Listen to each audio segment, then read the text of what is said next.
Welcome, everyone. You are listening to Get Out of Your Own Way with me, April Yee, on Transformation Talk Radio. Get out of your way and get what you want through transformative self-care. I'm here to support you in getting out of your own way. So what does getting in your own way look like?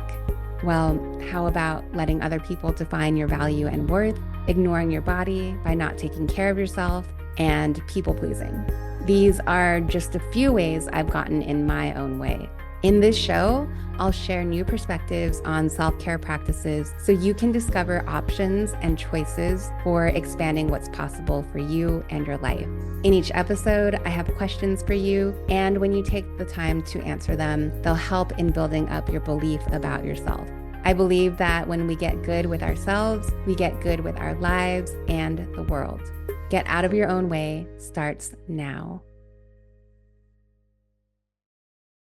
Hi, everyone. I'm April Yee, and you are listening to Get Out of Your Own Way on Transformation Talk Radio, episode 11. The concepts I talk about in each episode are things I wish I learned sooner to support myself and get out of my own way. So I hope these ideas are coming to you when you need them. I had lunch earlier today with a friend from college at the Ferry Building in San Francisco, and it's one of those really nice, warm summer days in the city. So it was nice to be out and to see all the people and tourists out as well. So it's a nice August day, and I know you'll be hearing this, I think, in September, but September will probably still be nice in San Francisco too. And I hope you're enjoying a nice warm summer day wherever you are. So today we'll be talking about our relationship with our future self and also our past self and how these relationships impact our lives now. And so who is your future self and how do you get to know her, him, or them? And how does our relationship with our future self help us get out of our own way? So I have two quotes for you today, and it's from this book called Be Your Future Self Now, which I haven't read yet. It's by Dr. Benjamin Hardy, but when I found these quotes, I now really want to read this book. So the first quote is, "The quality of connection you have with your own future self determines the quality of your life and behaviors now."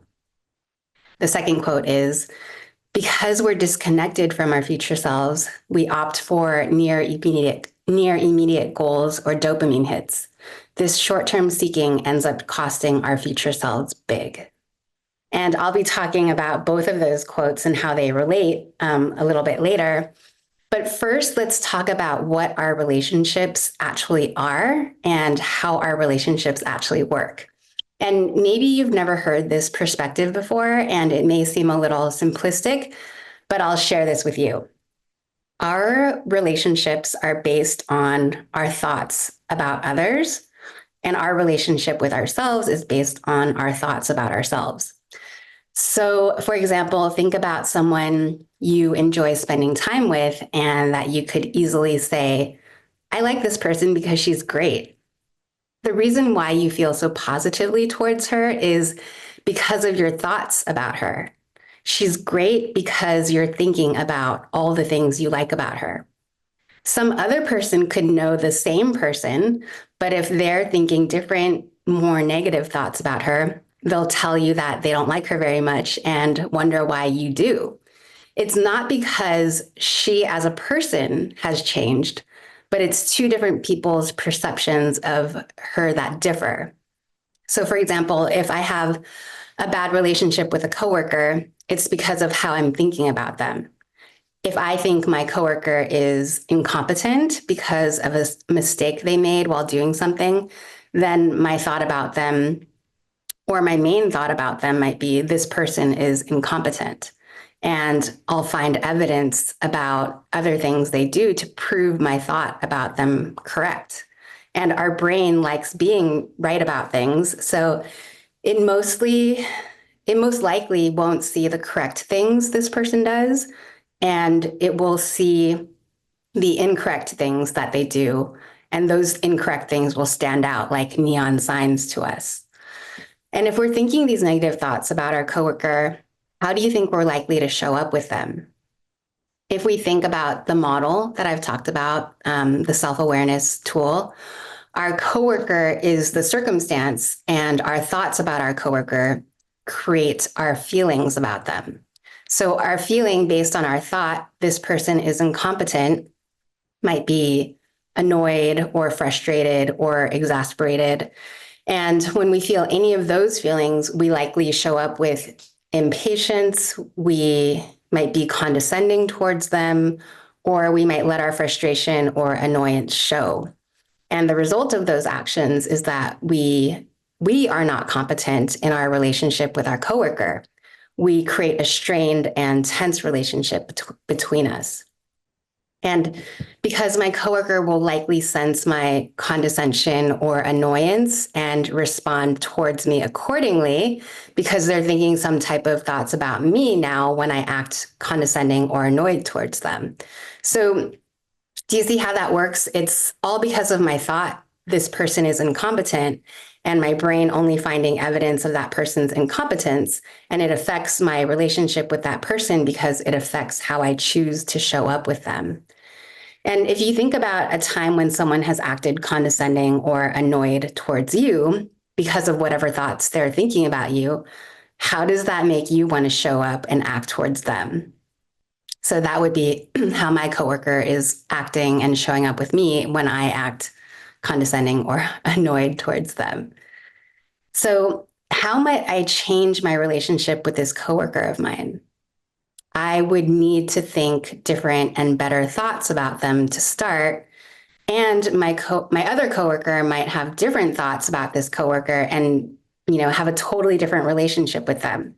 So again, it's not the coworker who I think is incompetent, who's actually incompetent. It's just my thought about them. Because if another coworker has a different experience with them, it's because they're thinking other thoughts about this coworker, maybe not about their competence, but about how cooperative they are or something like that. So again, it's the thoughts about the person that differ, not that the person is a totally different person with me than with my other coworkers. So that's all to illustrate how our relationships with others come from our thoughts about them. And so that means our relationship with ourselves comes from our thoughts about ourselves. So coming back to the questions, who is your future self and how do you get to know her, him, or them? And how does our relationship with our future self help us get out of our own way? If we have any goal, be it a short-term or long-term goal, our future self is the version of us who will achieve that goal. So if we have a goal to lose 20 pounds, our future self is the version we will be when we have lost 20 pounds, and if we're successful in that goal. And if we have a goal to not eat ice cream for dessert tonight, like maybe we have every night before this week, our future self tonight is the version of us who will not eat that ice cream, if that is our goal, to not eat that ice cream. If we have a goal to save $5,000 by the end of the year, our future self is the version of us who will have saved $5,000 by the end of the year. And if we have a goal to run a marathon, our future self is the version of us who will have run that marathon. And so we need to do things in the present in order to take care of our future self. So we can also receive wisdom from our future self by asking them for advice. So that version of us who already has what we want to achieve, what does she have to tell you on your way to where she is? And remember, that future you is you. However, we can get in the way of our future self by engaging in instant gratification. And this goes back to the quote I mentioned earlier. And so we may think we're taking care of our present self with instant gratification, but are we really? When we have a long-term goal, we're usually delaying gratification until a future point in time. And delaying gratification usually isn't fun. It's usually uncomfortable in the present moment. But when we delay gratification, we are actually taking care of our future self. So, in our previous examples, if we have a goal to lose 20 pounds, we're delaying the instant gratification of having second helpings, of eating a cookie or two, or having ice cream, or not going to the gym. We're foregoing these things in order to achieve a long-term goal. So we're foregoing these things in the moment where they might actually feel comfortable and gratifying, like to eat that ice cream, to eat two cookies, to have second helpings, to not go to the gym. These things might feel comfortable in the moment where we choose to do them, but they get in the way of us moving towards our long-term goal. And in the example of having a goal to save $5,000 by the end of the year, we're delaying the gratification of spending on things we may want but don't actually need. And we get dopamine hits from buying new things for ourselves. So we'll be delaying the dopamine hit of new things for the pleasure of accomplishment of having saved $5,000 by the end of the year. And in the example of running a marathon, we're likely doing things that feel uncomfortable, like running 5 miles every other morning and increasing that distance to 10 miles every other morning, then 15 miles, then 20 miles. I'm actually not sure how you train for a marathon, so I might be off there, but you get the point. And not to mention the likely hood of waking up a lot earlier to run these distances. That's uncomfortable too. And we're delaying the instant gratification of sleeping in, of not having to move our bodies for miles at a time, for comfort over discomfort, so that we can achieve the long-term goal of having run a marathon. So by delaying instant gratification in these ways, we're taking care of our future self. And it can be seen in a slightly different way too, maybe in a shorter term way. So let's say I have dishes to wash after I eat dinner. If I don't do those dishes tonight, I'll have to do them at some point later, maybe tomorrow morning, and if not then, later tomorrow, maybe even after having had another dinner with more dishes to wash afterwards. So do I want my tomorrow after dinner future self to wash all those dishes then? Or do I want my tomorrow morning future self to wash dishes? Or do I want my present self tonight to wash dishes in order to take care of my future self tomorrow, who won't have to do tonight's dishes? And so do you see what I'm saying? I'm always now thinking about my future self and how I want to take care of her. So do I want to rush around packing the day that I'm leaving for a flight or leaving for a trip?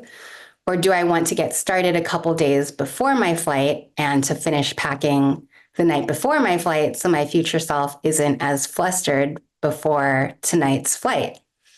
Do I want my future self to come home to a neatly made bed because my present self makes it in the morning?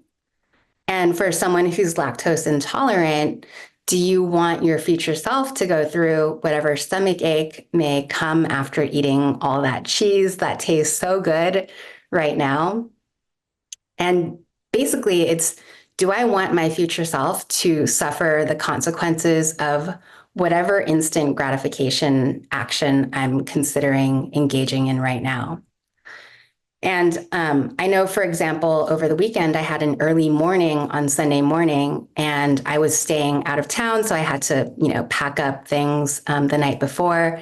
And I really just wanted to make sure that I left on time in the morning, that I wasn't stressed out and rushing around in the morning. So even though I was tired the night before, I did make sure everything was packed away that I needed to pack away, and cleaned up whatever I needed to clean up so that I wouldn't have to do that in the morning and feel stressed out. So even with that, I was thinking about my future self tomorrow morning and taking care of her in that moment.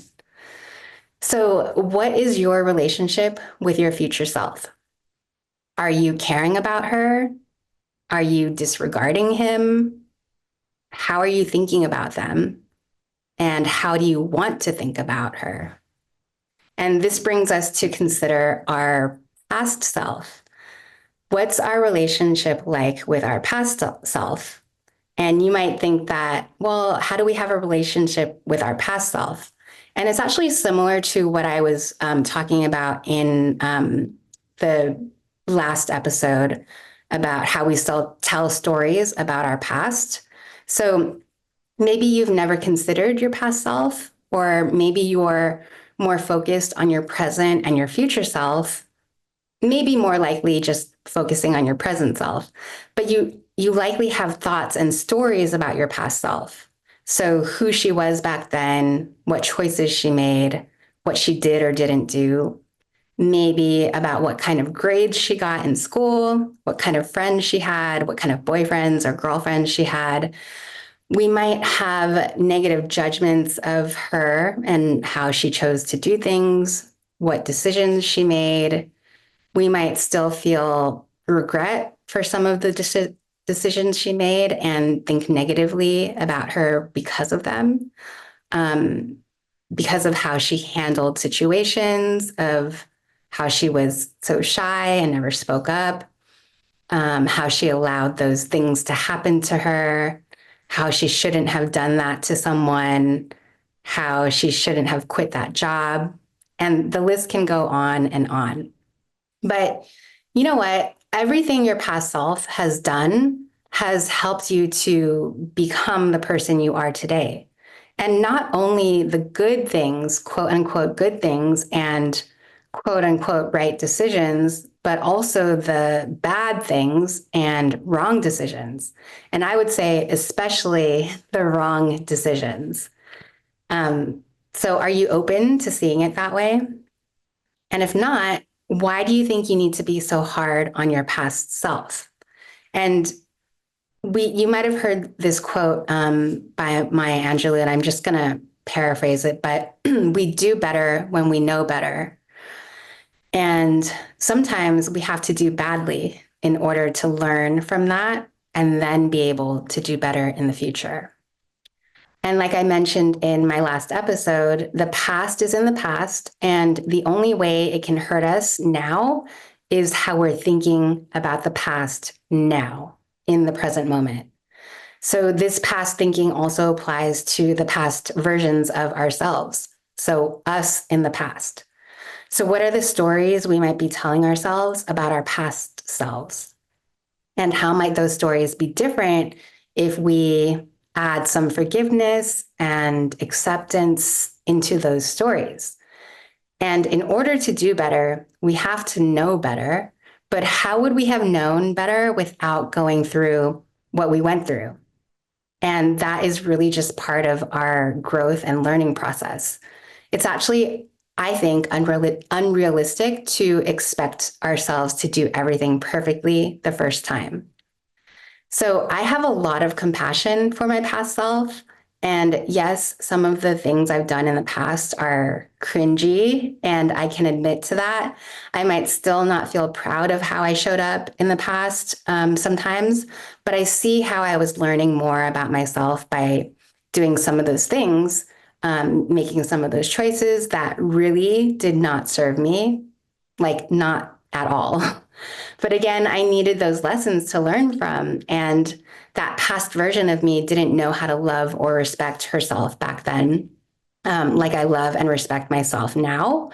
She gave a lot of herself away because she thought she was supposed to. And that created suffering for her.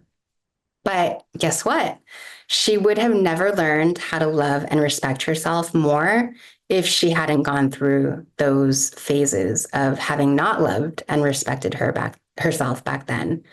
And even she wouldn't have learned if she hadn't gone through the suffering it created for her. And I'm talking about myself. So my past self back then helped me become who I am today. And that's a powerful and hard way to learn. But I'm willing to argue that it's the way we learn best when it's a hard lesson. And I know it's true for me. Like I learn hard things the hard way, but I know those lessons are so important. And I feel a lot of gratitude after I do go through that process and learn what I'm supposed to learn from those experiences. And so when I think about my past self now, I'm grateful for everything that she went through to get me to where I am today. And all those hard lessons contributed to who I am today. And who I am today will contribute to who I will become. So we're always in ongoing relationships with our past and future selves, not only our present selves. So when you think about your past self now, how do you want to think about her, him, or them? And for some of us, our thoughts about our past selves might be getting in the way of what we think is possible for us in the present.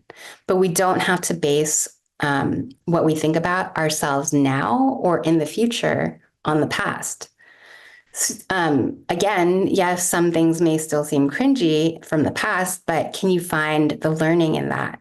Can you see your past self with compassion and acceptance? And can you see your past self with forgiveness? They were doing the best they could with what they knew at the time. And I believe that we can get out of our own way by thinking about our past selves differently. So now we come to our present selves. How do you think about yourself today? What's your relationship like with your present self?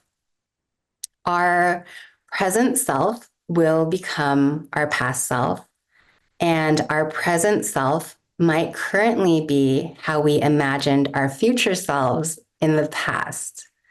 And I know that's a little mind bendy, but for example, if you ever thought about becoming a parent and you are one now, then you are now what your past self imagined you to be.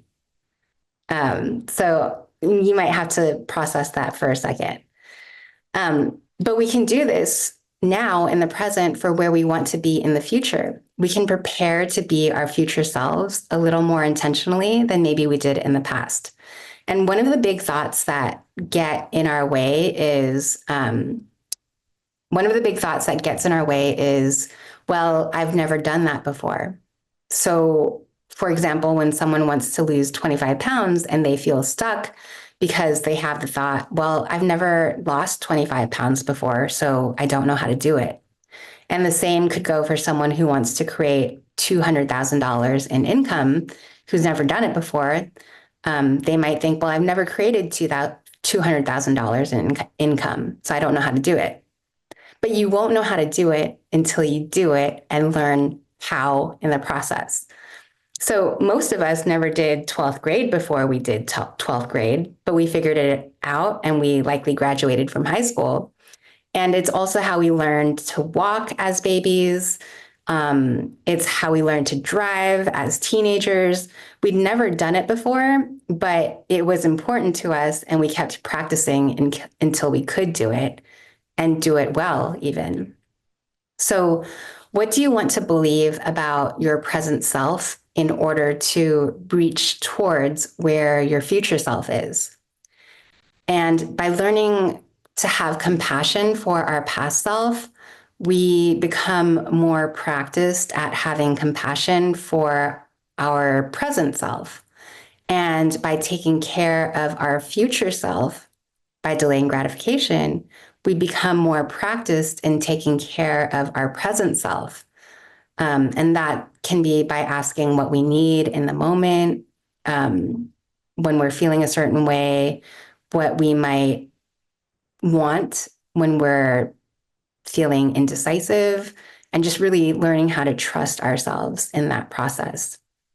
And by thinking about our future self who has what we want, we can receive wisdom from that future self. So, what would your future self who has accomplished a goal you want to achieve, what would that future self tell you? And we can do this by imagining our future self having accomplished the goal that we want to achieve. So, what does that future self have to tell you about where you are right now? And what advice does she have for you? What encouraging words does he have to share? What reminders do they want to give to you? And are you open to receiving this from them?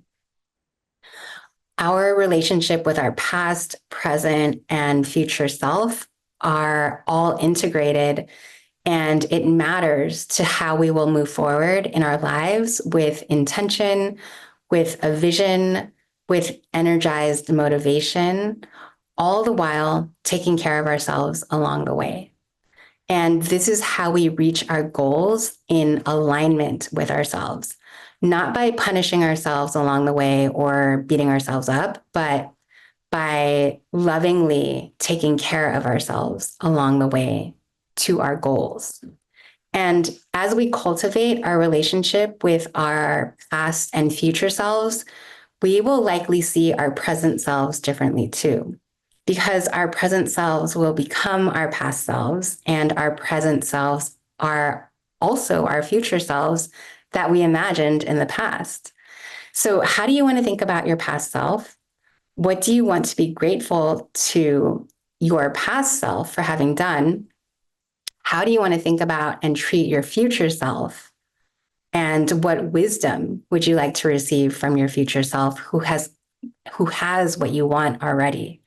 And how does your present self play a role in all of it? And I'd love to hear what you come up with and what you create for yourself by considering this. So my message to you today is that we can get out of our own way by strengthening our relationship with our past and our future selves, because our relationship with those versions of ourselves impact our relationship with our present self. And we can have forgiveness, acceptance, and compassion for our past and present selves. And we can take care of our future selves today and look to the future and look to our future selves for wisdom for today. Our past does not have to dictate our future, and our future selves will prove that to us if we let them. I'm so glad you joined me for this episode of Get Out of Your Own Way. To go even deeper, join me for Self-Care Sundays, monthly drop-in sessions, and to find out more, you can go to thehealingmodalities.com. You can also sign up for my weekly Self-Care Seeds newsletter there. Join me again for Get Out of Your Own Way every other Thursday at 6:30 p.m. Eastern, 5:30 p.m. Central, and 3:30 p.m. Pacific time. Next time on Get Out of Your Own Way, I'll be talking about our manuals for ourselves and for other people. So, what are manuals? They're basically instruction books for how we think we should be and how others should be. And without knowing it, our manuals cause problems in our relationships because while we have these manuals, we usually don't tell the other people what's in them, but we expect them to follow them anyway.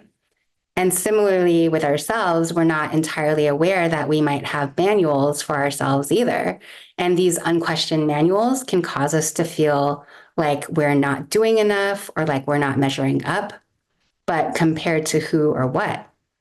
And so what might happen if we're able to recognize these manuals and drop these manuals for ourselves and others? Until next time, have a great week, and I'll see you soon.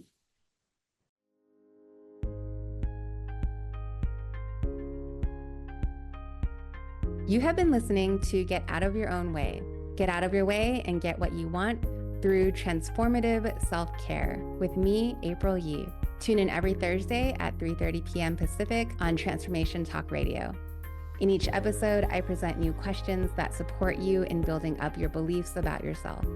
To connect with me or for more information, you can email me at thehealingmodalities@gmail.com or visit my website, thehealingmodalities.com. See you soon.